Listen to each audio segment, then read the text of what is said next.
Em Jesus confia.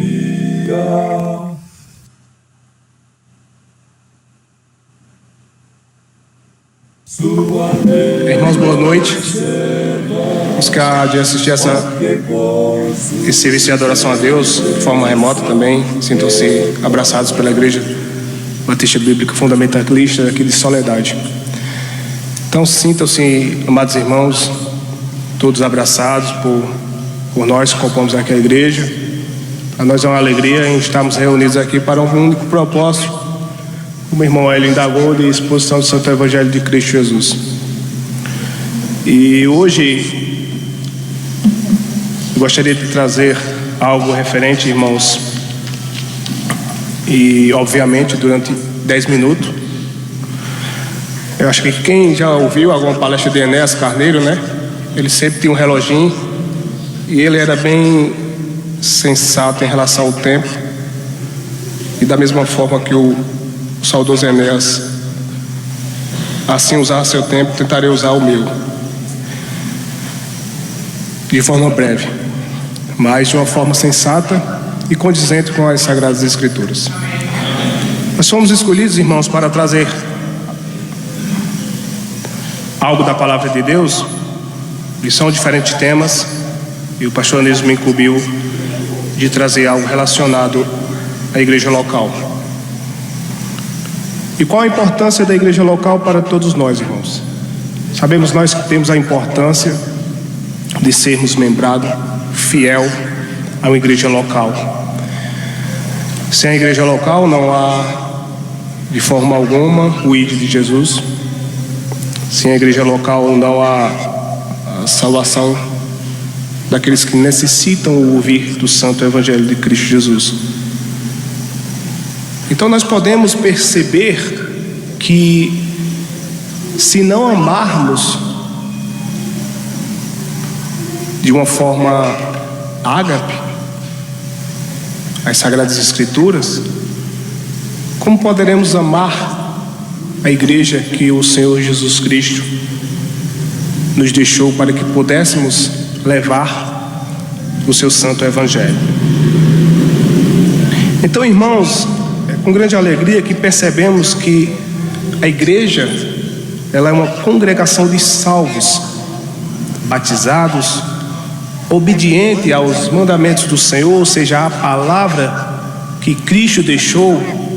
E esta mesma palavra está nos céus, como Salmos assim nos ensina.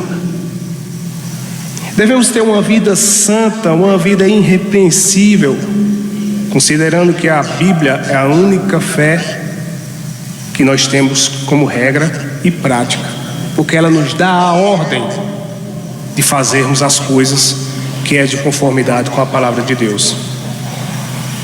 A igreja local visível é de fundamental importância para nossas vidas. O número de pessoas que constituem uma igreja bíblica é obviamente discutível e pode ser interpretado entre 2 ou 3, como Mateus 18:20, o irmão pode abrir. Mas o processo judicial de uma igreja descrito na Bíblia requer o número de 10, que é o número de uma congregação judaica. Em Mateus 18:20 está escrito: porque onde estiverem 2 ou 3 reunidos em meu nome, eu estou no meio deles. E como pode, irmãos, alguém, membro, congregado a esta igreja, não amar a mesma? E se fazer como o Senhor Jesus Cristo, se entregar por ela.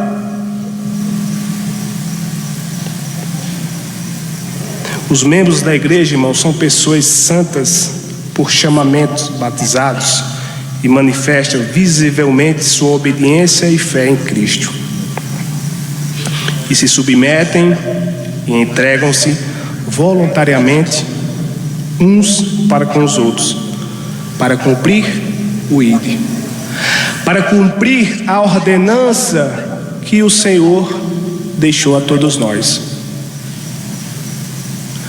Nós estudamos aqui da Igreja Batista Bíblica Fundamentalista dessa cidade, Soledade, aqui na Paraíba. E o pastor Anísio sempre nos ensina que isso é uma ordem nos dada. Não é um favor que Cristo está pedindo. Assim como ele trata em algumas epístolas, filhinhos, ele não está falando desta forma, ele está nos ordenando a ir e pregar. Nós que compomos a igreja local e visível. 2 Coríntios 9:13.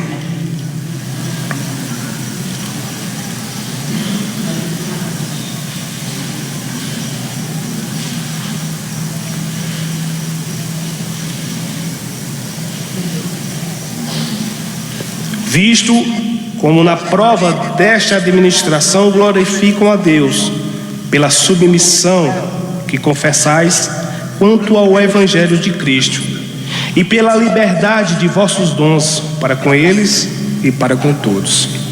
A responsabilidade da pregação do Evangelho de Jesus Cristo. E não se desviarmos em hipótese alguma, irmãos. Mas uma figura de linguagem que eu uso, o sangue deve dar na canela. Mas nós devemos amar a igreja local e visível, porque o Senhor assim se entregou por ela. Nós temos a responsabilidade de observarmos que a doutrina que Cristo deixou, é necessário permanecermos nela. Não existe outra forma de pregar o Evangelho. Não existe arrudeio nenhum. O único arrudeio que você deve ter é de se você se preocupar realmente de fato com o próximo, sendo sabedor que aquele que não tem a Cristo como único e todo suficiente Salvador está caminhando ao inferno.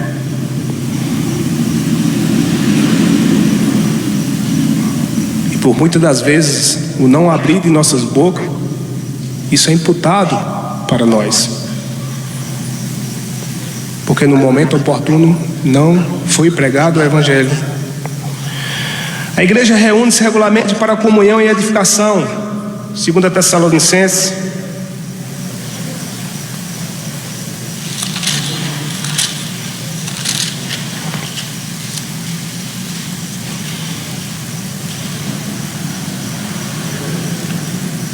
capítulo 3,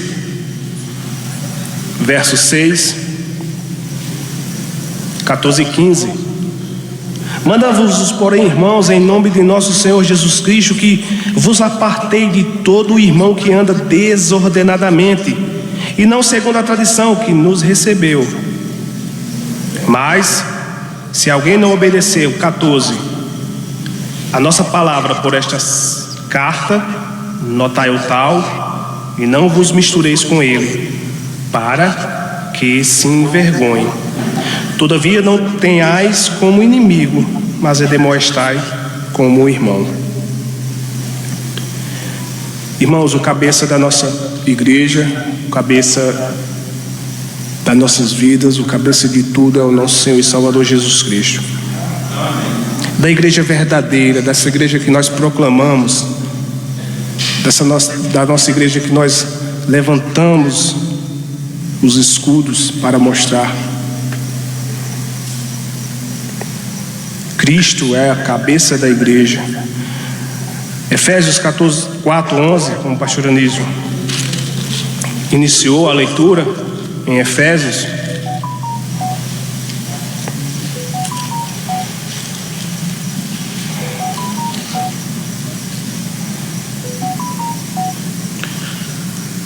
Onde diz em versículo 11 e 12 do capítulo 4, e ele mesmo deu uns para apóstolos, e outros para profetas, e outros para evangelistas, e outros para pastores e doutores, querendo o aperfeiçoamento dos santos para a obra do ministério, para a edificação do corpo de Cristo.